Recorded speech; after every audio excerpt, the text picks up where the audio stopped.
पुण्याच्या मध्यवस्तीत असलेल्या लोकमान्य नगरमधील एकात्मिक विकासाला लोकमान्य नगर बचाव कृती समितीने विरोध दर्शवला आहे।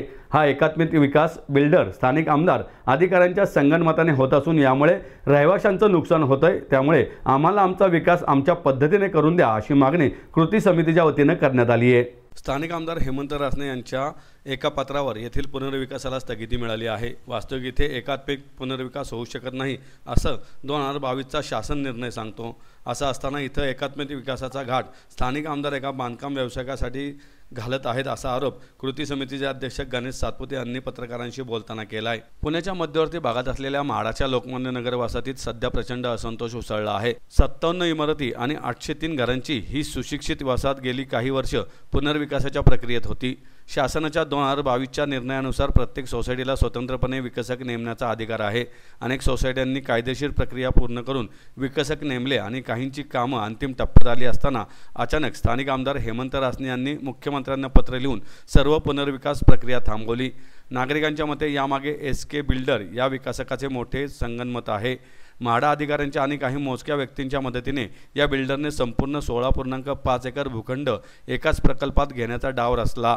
काही सोसायट्यांना हाताशी धरून इतरांवर जबरदस्ती केली जात असल्याचा आरोप नागरिकांनी केला आहे। या निर्णयाविरोधात 17 ऑगस्ट रोजी जवळपास 700 घरमालकांनी रस्त्यावर उतरून आंदोलन केले।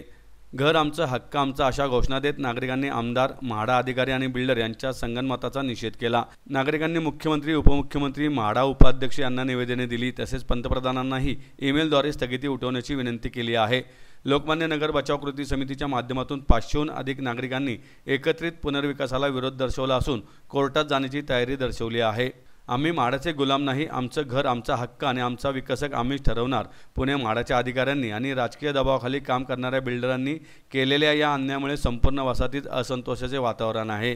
नागरिकांचा लढा फक्त घरासाठी नाही तर स्वतःच्या सन्मानासाठी आणि हक्कासाठी असल्याचं गणेश सातपुते यांनी म्हटलं आहे। यावेळी हेमंत पाटील, उत्पल VB यांच्यासह वसाहतीतील नागरिक मोठ्या संख्येने उपस्थित होते।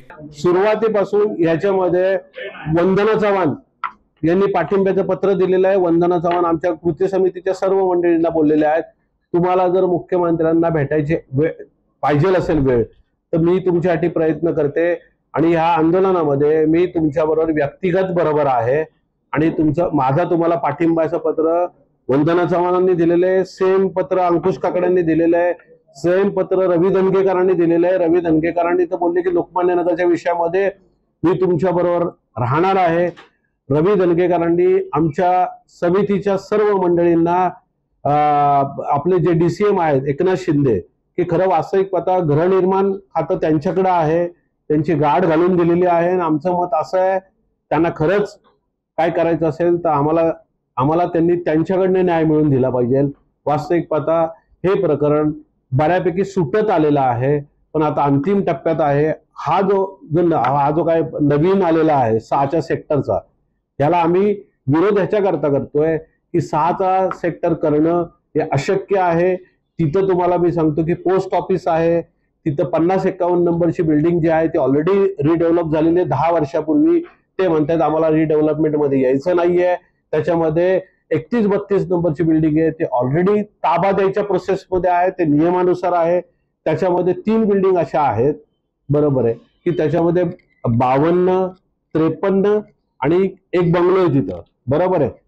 ह्या लोकांच्या आत्ता बिल्डिंग झालेल्या आहेत, ते आपल्याबरोबर रिडेव्हलपमेंटला कशा येतील त्यांचं सुद्धा मत जाणून घेणं गरजेचं आहे। तिथं मध्ये एक शाळा आहे, तिथं लायब्ररी आहे, बरोबर आहे, तिथं दवाखान्याची एक नवीन बिल्डिंग आहे। अशा बिल्डिंग मध्ये असताना 6 बिल्डिंगची क्लस्टर होणं अशक्य आहे। तर त्याच्यामुळे आम्ही त्यांना बोललेलो आहे, ज्या पद्धतीने आम्ही आता चाललेलो आहे, काही ठिकाणी 2 बिल्डिंग झालेल्या आहेत, काही ठिकाणी 4 बिल्डिंग झालेल्या आहेत, काही ठिकाणी 6 होत असतील तर आम्हाला त्याची अडचण नाहीये। पण सोसायट्यांची मान्यता आणि सर्वसामान्य सभासदाची तयारी असेल त्यावेळेसच ह्या पद्धतीची रिडेव्हलपमेंट झाली पाहिजे असं कृती समितीचं मत आहे।